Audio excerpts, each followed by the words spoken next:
Olá pessoal, sou o Carlos Gomes, estamos aqui na TV Polo para mais um programa Nostalgia na TV. Toca a vinheta, Chico! Perdidos no espaço. Vigilante rodoviário.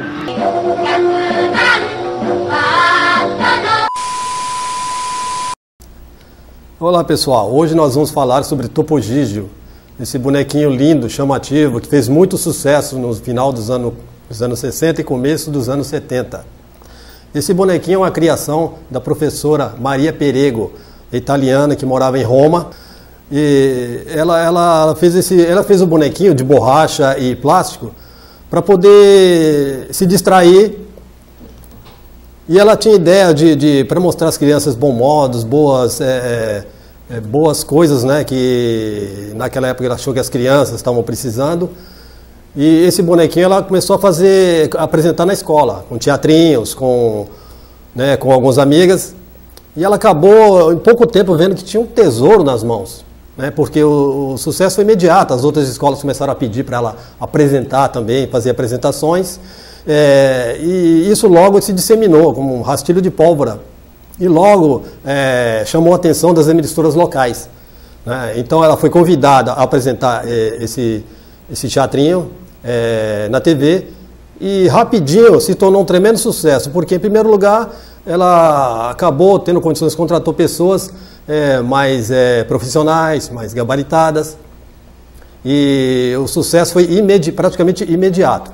E praticamente em toda a Itália. E isso, é lógico, acabou saindo das fronteiras do país.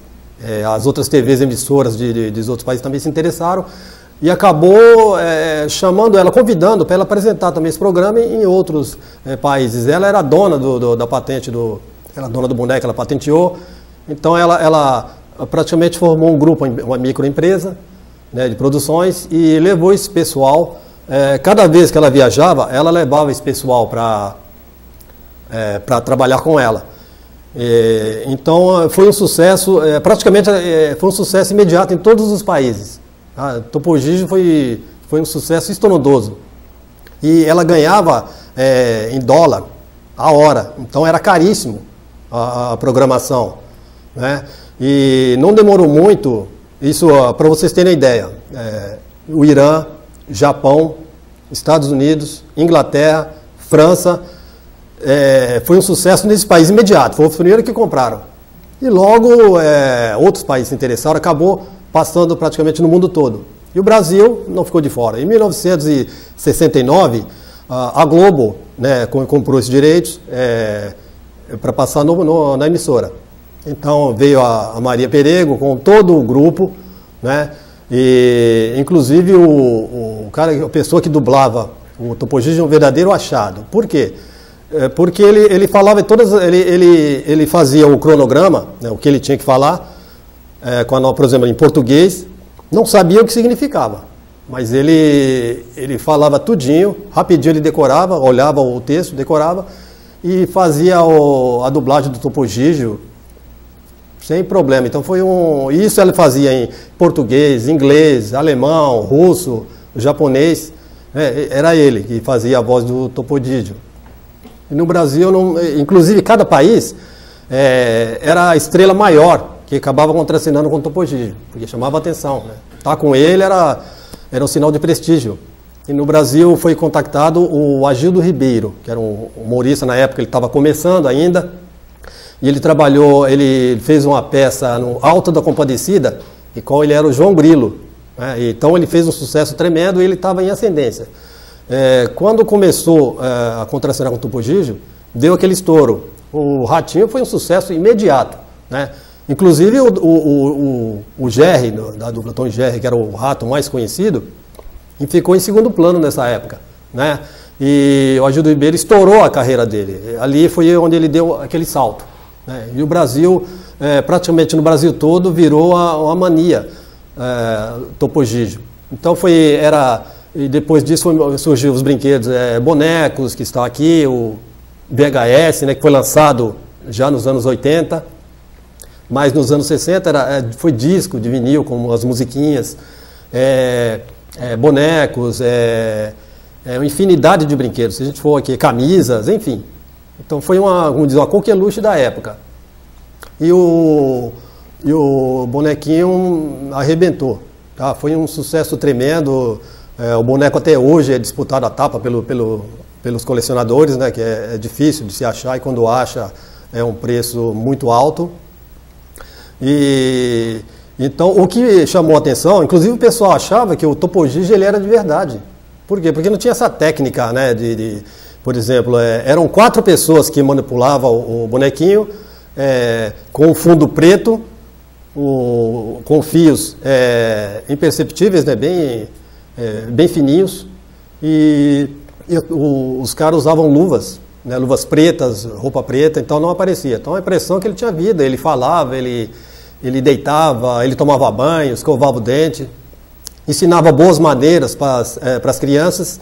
Passava na sexta-feira às 20 horas, 20h30 mais ou menos, e era um horário, né, que as crianças não perdiam. Então era hora, por exemplo, ele falava beijinho, tchau, tchau, durmam, respeite seus pais, aquele negócio todo, e as crianças iam dormir. E as crianças, 20 horas, logo terminou o programa, iam dormir. E ele passava boas maneiras, bons princípios, né? Para as crianças dormir, respeitarem os pais, fazer uma oração. E ele fazia uma oração e as crianças faziam com ele. Né? Então é muito interessante o que ele passava para as crianças, somente preceitos bons. E o sucesso foi tão grande, tão enorme, isso 69, 70, né? Foi onde ele arrebentou a boca do balão. Onde surgiu os gibis, aqui, ó, que vocês têm aqui. Né? Falei lançado o DVD, o DVD foi um longa-metragem com, inclusive, é até interessante, que era o Conde Drácula, era o Martus Matias. Esse Martus Matias, ele era o quê? Era o dublador do Fred Flintstone. O interessante é esse, ele fazia a mesma voz, quer dizer, o pessoal até no intervalo, durante o filme, começava a gritar, Vilmar, porque era o Fred que estava ali, é a voz dele mesmo, tá? Ele não tem outra voz, a não ser aquela mesmo, é o natural, né? E então é o seguinte, pessoal, o Topo Gigi fez tanto sucesso que, infelizmente, o jornal, um tabloide, o Pasquim, do Rio de Janeiro, começou a amassar ele, dizendo que ele era homossexual, que era gay, que era todo aquele jeitinho dele, né? E foi massificando até que aconteceu? Aí os produtores contrataram uma família para ele, era a Rosita, que era uma ratinha com filhos, e a Regina Duarte foi contratada também para ser a parte, né, dele também. Só que isso não salvou muito a fama dele, né, porque o tabloide piorou nas críticas, no sarro, aquele negócio todo, e infelizmente o Pasquim, o pessoal não perdoava, era humorista, né, do Rio de Janeiro, que tinha uma influência enorme. Então ele começou a decair. Então em 71 foi o último capítulo dele, quando ele deu um único beijinho, tchau para as crianças, né? Foi um chororô. Até hoje, vocês podem perguntar para quem assistiu, geralmente todos choram. Até eu vejo em revista, em jornais, quando sai matéria dele, é o que o pessoal sempre fala, que chorou, que ficou revoltado. Foi muita carta para a Globo na época, mas eles não se comoveram. E acabou saindo do ar, né? E aí em 1983 a Bandeirante comprou os direitos e trouxe para a grade televisiva, no programa Boa Noite Amiguinhos, né? Programa de crianças. E começou até bem, mas logo não deu a audiência que eles queriam, era muito caro o programa, né? A hora era paga em dólar, então acabou não durando muito.